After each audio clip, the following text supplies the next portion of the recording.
Dames en heren, we willen graag beginnen aan onze middagsessie. En we komen langzaam maar zeker naar een slotconclusie toe. Maar niet helemaal, want Patricia wil doen Patricia introductie. En dan gaan we toch nog even met elkaar daar de workshop over praten. De plenaire workshop. Dus the plenary workshop in the complete en dan together. is er dus And after that we have a conclusive thoughts. But first of all, we look to universal brothership is the way, is the path.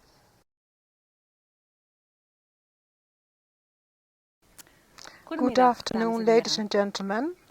A couple of weeks ago, I came into a conversation with Kieran, my 11-year-old neighboring kid, on the human rights topic, and I was curious about his perhaps unprejudiced view. This is what he said. All people know what human rights are, was his first comment. We carry them with us, for it is deep within us, although not everybody is able to get in touch. Everybody has the same rights as well, because we are all equal. But, he said, one needs responsibility for rights. If, for instance, you would like to stay home alone at night, you must show a good responsibility, and if you do so, you'll have that right. In his ideal world, where human rights are being respected, people are used to make sacrifices to one another. That's how he imagined it to be. You can see we don't need books to gain this knowledge, and it is not committed to age as well. For my neighboring kid showed that this wisdom is in each one of us. This suits very well the key thought of this lecture. Here will be shown that human rights don't depend on documents or human agreements between people or nations, but that these rights, the ethics and the morality on which this knowledge is fundamentally based, find its origin in its own ourself. The document of human rights, the Universal Declaration of Human Rights, seen from this view, is already a beautiful result accomplished by the world community of today. Barend has already shown us this through his explanation about the third, fourth and fifth jewel. He said, we ourselves have all possibilities to create this world according to the most ethical guidelines. Starting from the hierarchical structure, in which there's always is life within larger life, human rights are by no means a human invention. They are based on the spiritual structure, the patterns and ethics in nature. In the first article of the Human Rights Declaration, we also find an important indication for creating another world together. There is actually written, all people are being born free and in equal worthiness and rights. They are presented with intellect and conscience and should behave towards each other on basis of a spiritual brotherhood. Do you see these last words? Should behave on basis of a spiritual brotherhood. This is an important indication because starting from the three principles, meaning boundless life, cyclic movement, and equality and spiritual growth, we can already conclude that universal brotherhood is the only way to accomplish a community based on peace and harmony. A society which offers a place to everyone, where every individual matters, no matter his social background and position, his religion or cultural background. We say it is the only way, because this brotherhood is fundamentally based on the essence or morality of the universe.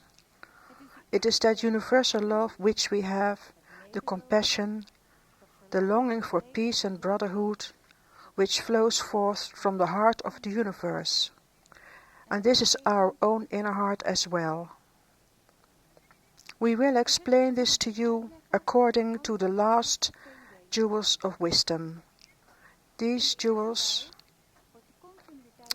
the 5 jewels, continually is being given, in which every individual, during an everlasting journey, tries to remember his or her spiritual divine capacities to become so eventually. We can accelerate this journey on a base of self-directed evolution, so that we no longer need drifting along like a piece of wood on the sea, but become self-directing.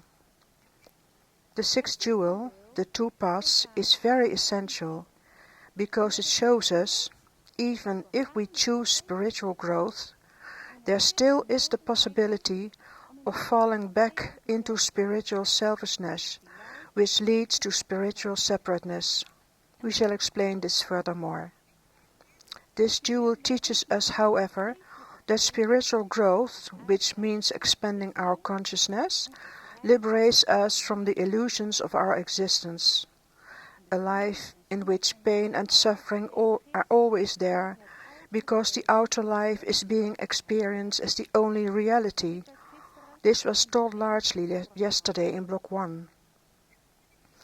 By seeing through this illusion, we come to meet a moral dilemma, such as we want to liberate ourselves from suffering and obtain a blissful spiritual state of consciousness. The Buddhists call this condition nirvana. Or do we acknowledge the path of spiritual growth in order to return our gained wisdom back into the oneness, and thus support all life on its way to liberation? This dilemma has everything to do with the motivation why we should like to expand our consciousness. It is an important choice in our life we do not take at the moment of spiritual liberation. In fact, we are taking it right now, by the means of our thoughts, how we react, and accordingly build up a habit that leads to creating our personality. A personality in which selfishness is being paramount, even it is a spiritual selfishness created by the idea of separateness. Or a personality where the general interest comes first, and likewise the oneness being paramount. In other words, the 6th jewel shows us that the motivation behind our action makes a great difference to the outcome. Our own liberation, entering into nirvana and leaving everything behind, or liberation to all people, to whom we are spiritually equal and highly connected, because the one life rushes through everything. As you can see, this is quite some consideration, but should definitely be accepted as a vision of life. All great thinkers and seers have actually shown us to take the path of compassion, because of compassion, or the oneness, so to speak.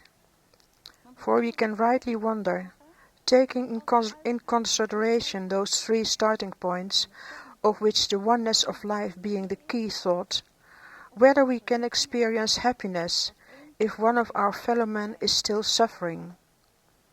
In short, the 6th jewel shows us, when choosing self-directing spiritual growth, that there are 2 ways. 2 ways we can go: the selfish path and the path of compassion.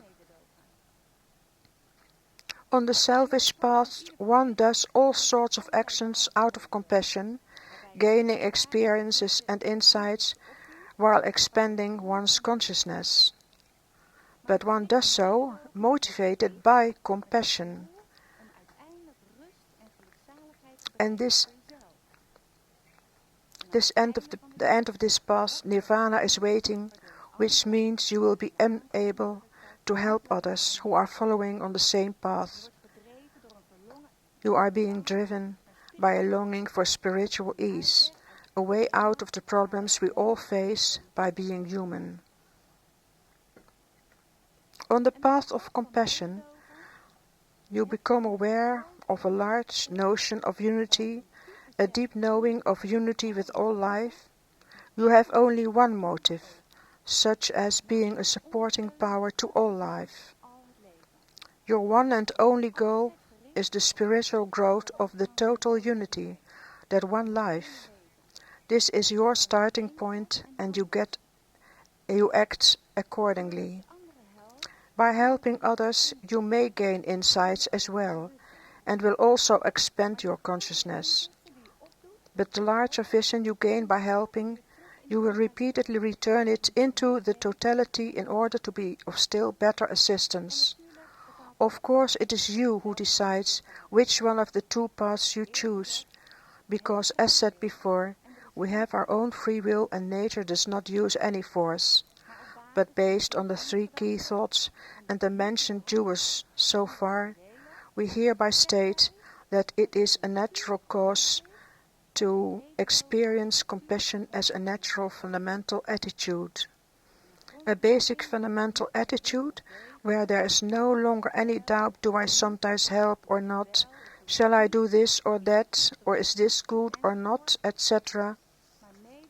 Compassion is a fundamental attitude in which we always and everywhere act according our own innermost ideals and insights without any distinction to anyone, always keeping in mind the one life flowing forth in each one of us. One does not see the separateness but spiritual life itself, and one tries to act accordingly without longing for any result to oneself or for anything in particular. It is as the teacher in the voice of the silence teaches the student, taking in consideration all the previous. How can there be any blissfulness when all that lives should suffer? Shall thou be saved and hear the whole world complain? And if we clearly see this ideal, also named the Bodhisattva ideal, we already may use in our daily life for our society all the wisdom we have learned, developed and accomplished.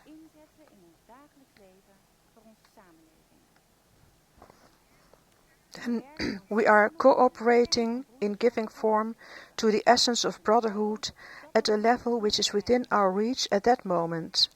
While cooperating, we learn of one another and will grow towards still higher levels of understanding and wisdom. We assist each other in our development in order to be better qualified in helping others. Then we will appeal to our inner source of wisdom. This fundamental attitude, the one of compassion, qualifies to being an educator. And being an educator means helping your fellow men out of desire and be of service to the entire totality. Based on this life vision, everybody being a spiritual divine creature in essence, who is on his way of being aware again, from this point helping means helping the other one in regaining and remembering this capacity again. Educating is like being a spiritual midwife, who does not convert the ignorant but awakens his soul, let it be born again, wakes it up. Helping out of compassion actually means living up to your vision, being an inspirational example to others by living from your own highest noble capacities. By doing this, we also learn to recognize these capacities in others and understand them, seeing what one needs to become self-conscious of one's divine inner being. We shall never try to convert the other one. Each one of us has the right to be as he or she is, and everyone can develop these noble faculties in his own way. Being an educator means doing all one can to support compassion by inspiring him in his development, seen from the vision of unity and brotherhood. Finally, there's a seventh and last jewel. This jewel teaches us that our deepest core, which is the same in you and me and all other life, can be known. It is that one life that flows through everything and everyone, that is the immortal origin of each of us. Hence the title of the seventh jewel, Knowledge of the Self. It teaches us that we can know our true self, our deepest essence, our core, right here and right now. Maybe not within an hour, but we can start to approach it by applying what we have shown. By living according to your highest vision, in ways of thought and behavior, day after day, life after life. In other words, when we make a commitment to our divine spiritual core, and therefore with all other life, and above all try to live from there, we unlock inner faculties through which it becomes increasingly clear what life is all about. We shall see the origin, nature, and destiny of life ever more clearly. We shall continue to harmonize ourselves with this and subsequently support it durably. We then become a selfless co-worker of nature.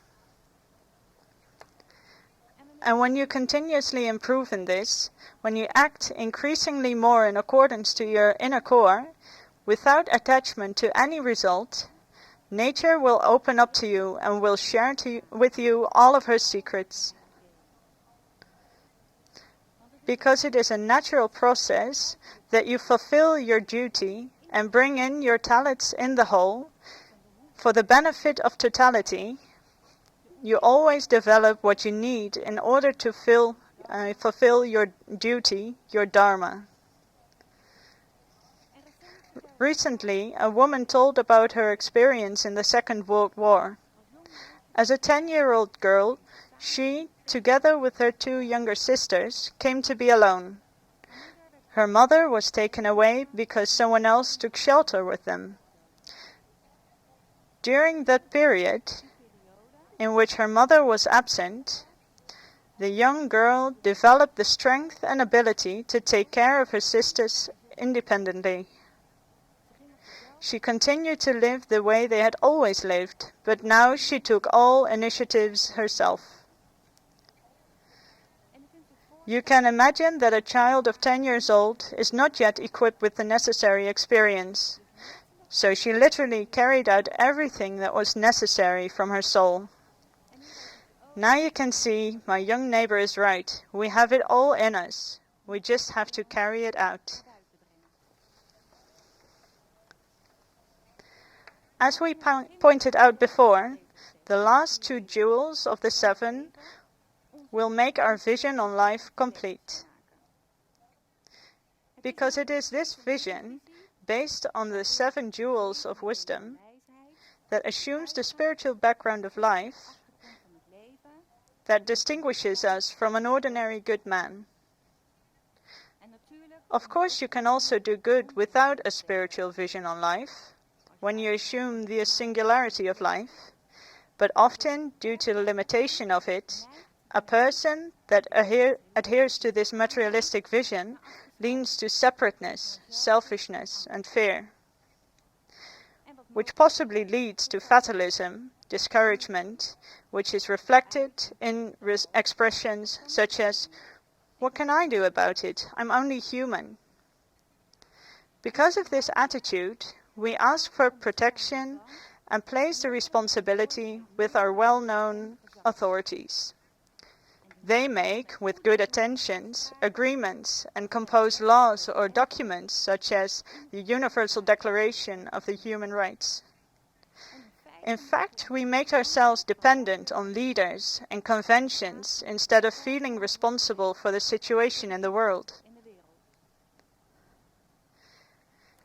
In order to break through these old thinking patterns, we introduce to you a vision that makes an appeal to yourself, your higher nature and self-efficacy, so that you're independent of others.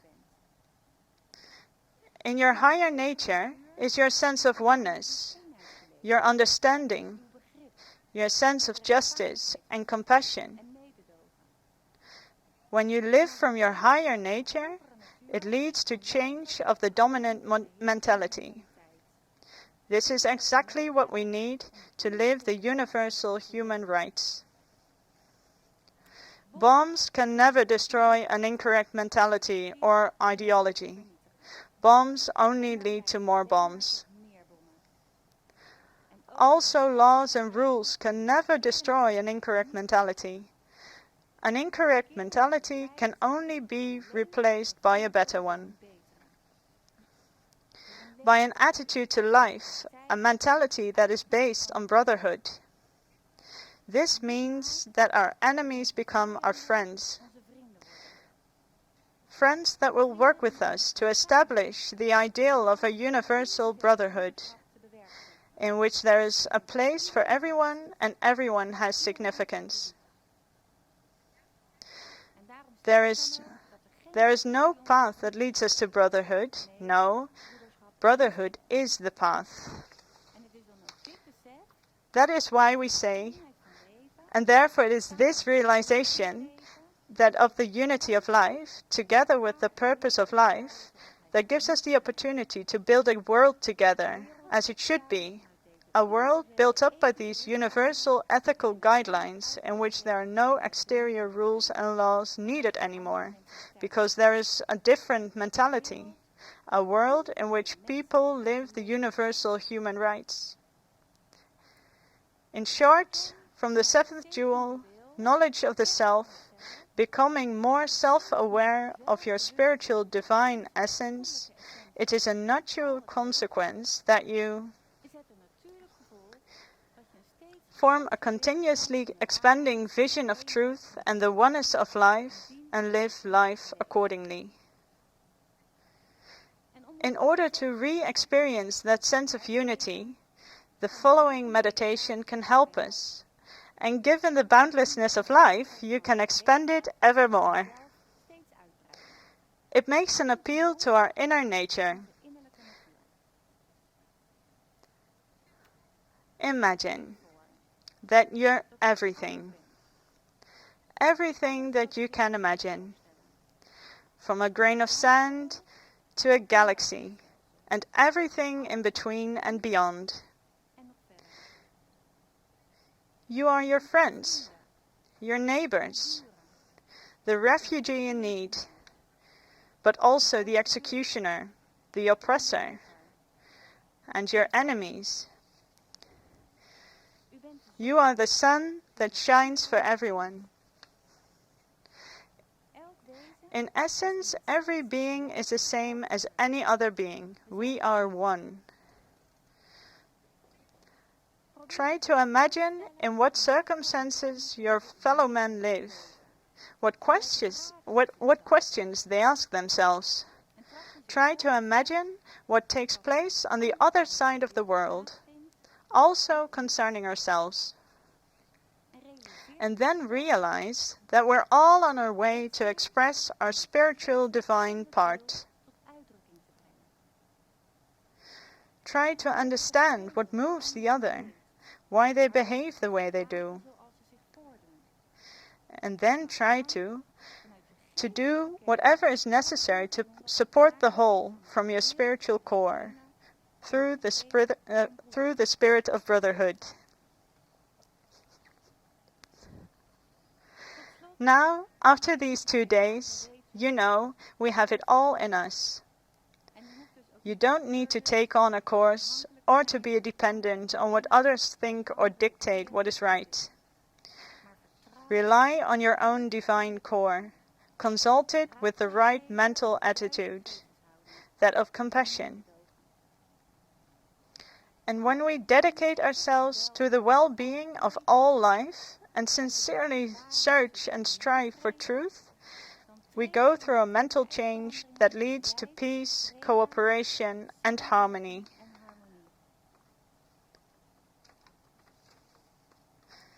In the past 2 days, we have shown you 7 articles put in the light of the universal rights of the reincarnating man. We have structured them from the perspective that each of you, in your own environment, can live them right now.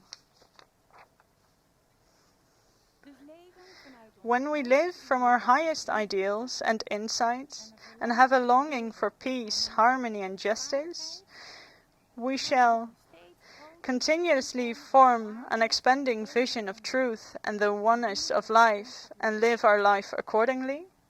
We shall have compassion as a basic attitude. We shall inspire each other, in which we grow in consciousness, knowledge and faculties. And we shall express our faculties and talents.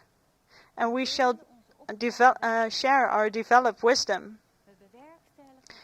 We shall continuously establish universal harmony. And we shall have respect for all life. Ladies and gentlemen, there is no path to brotherhood. Brotherhood is the path. Thank you for your attention.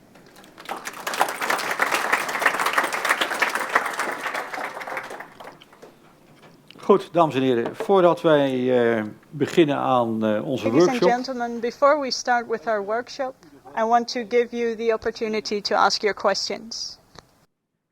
Staat die aan? Ja. Toen je zei dat iedereen moet streven naar wat tenminste jij voelt of denkt. When you said you wanted to strive, wanneer ik dat deed, volledig, werd ik gearresteerd. When I wanted to strive to the truth, I was arrested. And I don't know if you have experience in that direction. When you live according to your highest ideals, that you end up in a different kind of nirvana. Because I understand you have to delve into other people. The higher you try to strive, the easier you can fall down, if you understand what I mean. I try to understand what you mean. Whether you can fall down to fear or when you try to live according to your ideal. Because then you stand in front of the police. What is living up to the best way into your ideal, in your opinion? That you just go and do what is given in. When we talk to develop the... wil dat niet zeggen dat we zelf controle verliezen. Ja? Dus dan is het niet de betekenis van nou, we zijn controleloos en welke gedachte die binnenkomt, die kan de volledige overheersing nemen. Nee. We talk about universal principle, then we keep in control, and that we learn to control our thoughts and learn to let our thinking grow.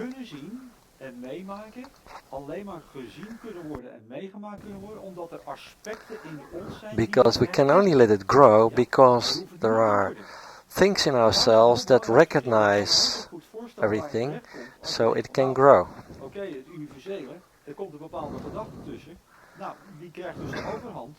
En dat kan wel eens verkeerd uitpakken natuurlijk. Nee? No, always self-control is key. Your consciousness can grow because you can recognize that you are part of the totality of life. Psychiatrische instand. Nee? In Nederland of in Den Haag is het een bekend begrip. Ja. To compare it with to excuse to people who experience in the Holocaust, if you experience something that is ethical and not correct, daardoor, omdat ik er wel op inging en dan door leven ging, daardoor belangrijk om. En daarom vind ik het enigszins ingewikkeld om dan wanneer stop ik met me het meest ethisch Well, gedragen. Ja, maar er zit een heel belangrijk en wel een heel interessant verschil in natuurlijk. Kijk, als jij natuurlijk dingen ziet die maatschappelijk verwerpelijk zijn, en er zijn er best wel heel veel. En hoe if you see something, ontwikkelt, hoe meer dingen wat je eigenlijk ziet dat er tegen de see a lot of irregularities, and if you see a lot of things which goes contrary to universal brotherhood, then you may train yourself without doing those things, because that's not really necessary in our stage of evolution. We have insight. We have deeper knowledge, and out of those deeper knowledge you may understand that those kind of things are in reality not done, and that's self-control. But if you're going to say that I do want to make a better picture of this international brotherhood, then you may train yourself to realize that you're part of the totality. That if you see this star and if you see whatever, that this is all part of the greater totality which you are part of. And so there are two separate elements there, to the experience but staying in control, or to allow something and to lose control. So the latter situation happens too much. So there are a lot of people who are completely lost track because there's a big sale. So that then greed is something they identify themselves too much with and let it go. There's a difference between compassion and having and going, putting yourself in the position of the other person. So are there some other questions before we break up to do the plenary workshop? So we stay in this room without the separation walls. So that's an experience of unity. And the speakers will come on the stage. So all the sources we used these days may be used once more, and then we are able to use the final set of handouts with the support is questions. So we give you another 2 minutes to reconstruct the room.